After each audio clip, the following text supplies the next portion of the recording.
Hello and welcome back to another video. This is Overboard on the original PlayStation, and this is one of the first games I got for the system when I traded in my Sega Saturn.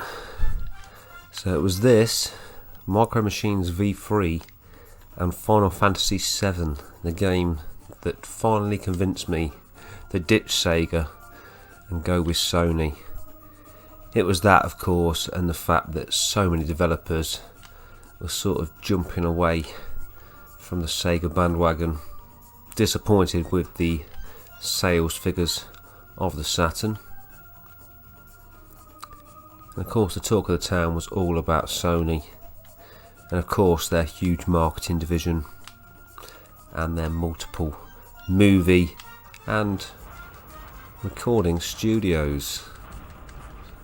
So they certainly had a lot going for them, Sony, and I'm sure most people are aware of how the original PlayStation actually came about. It of course started with a collaboration between Sony and Nintendo in the aims of making a Super Nintendo or Super Famicom CD-ROM system. Somewhere along the lines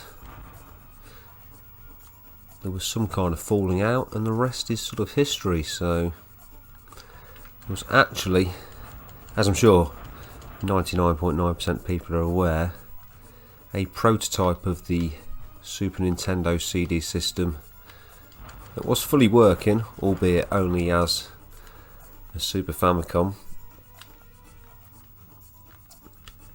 and that was discovered a few years ago. I believe it sold not long ago at auction for some obscene amount of money.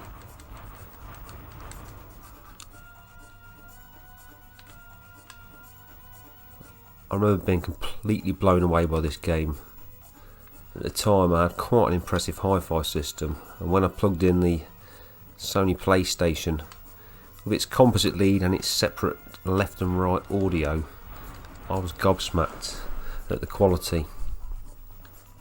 Something I hadn't been able to experience with the Sega Saturn because I was running it via RF. So I'm going to capture this port here, which will allow me to unlock this section and reclaim a little bit of treasure. So this game also has a multiplayer section to it, and it's quite amusing actually. I remember playing it, the good old multi-tap,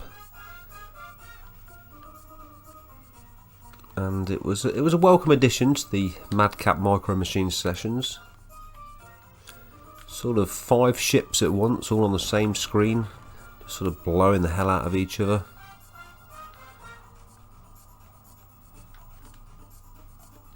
I have no idea how much of a commercial success this game was,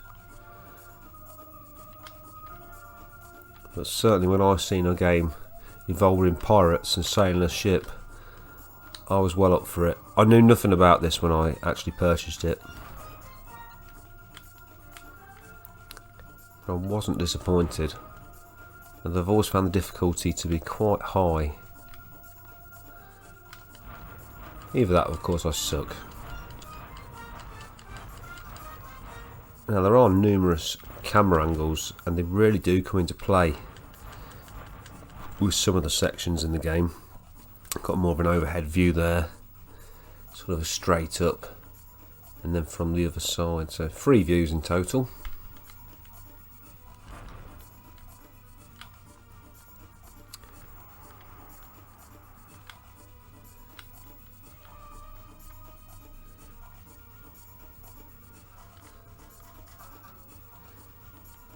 Oh, did I just avoid getting set on fire? Just avoid. Oh God, get on aim. It's going to be close.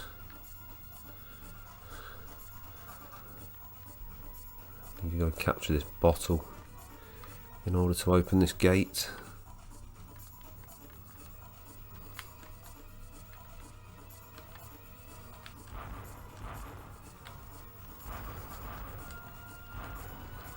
A little bit of a trick here to try and stay out the way of direction of fire, although it looks like I have actually caught on fire, which is not good.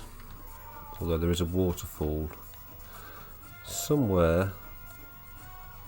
There was there not? I may have completely imagined that. I must have. Yeah, you can put your boat out with a waterfall. Completely failing there on my behalf. So one more to try and defeat. I'm well out of range there.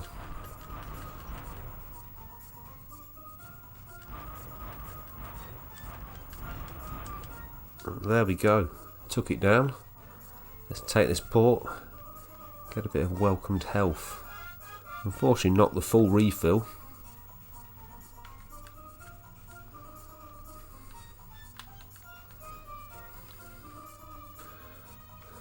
And maybe some more goodies available to us. Whoa!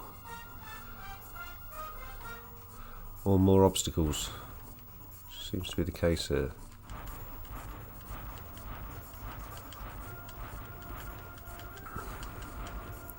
This is where the other camera angles really come in handy, sections like this.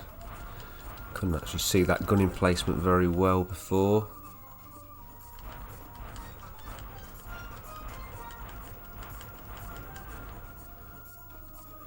Now of course a little easier. But I must say I do prefer this view.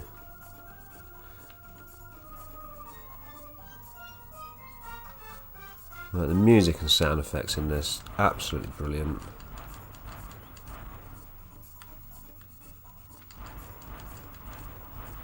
One of the big improvements really from the 32-bit era was the audio quality.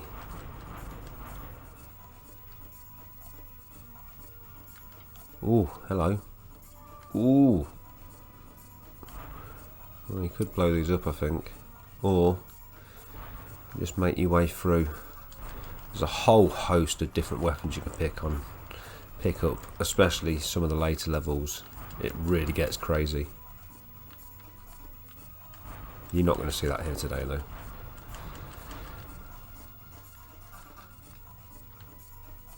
What you are going to see, completion of the first stage.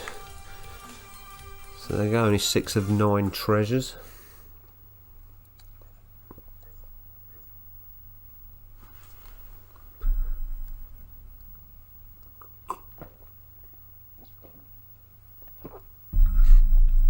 Time for a swift drink.